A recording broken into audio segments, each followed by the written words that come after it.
What's your maximum capacity?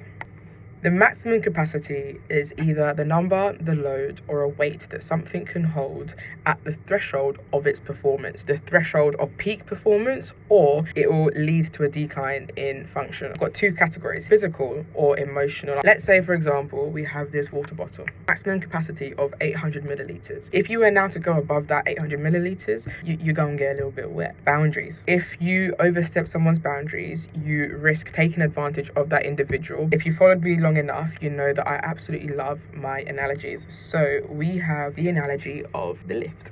We have the lift itself, buttons inside doors, and we also have the maximum capacity. The function of a lift is to go up or down. I'm not here to debate about sideways or anything else. For the context of today's talk, it's only going to go up or down, all right? Debate with yourselves.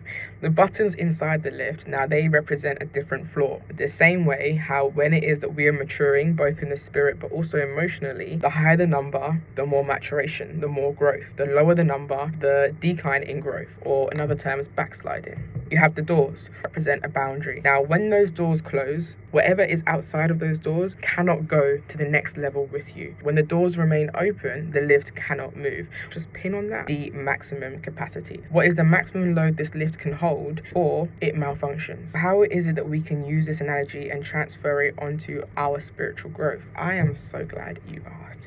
So Galatians chapter 6 verse 5. For each one should carry their own load. The same way we all have our own cross, we also all have our own load. That's not me saying you shouldn't help somebody out. Please, guys, help your friend, help your neighbor.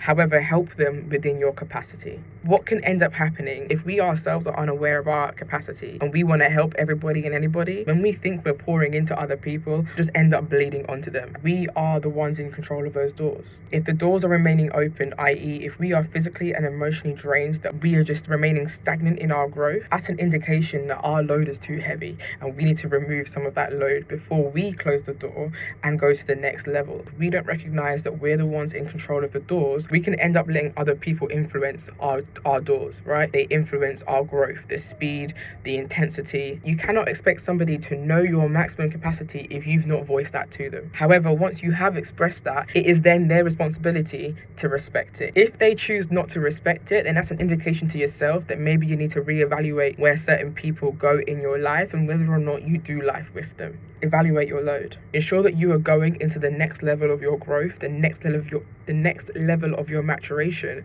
with the correct and appropriate load with you. What you don't want to do is end up overpacking and not actually having enough space for what needs to be with you in that season, in that level, in that period of your life.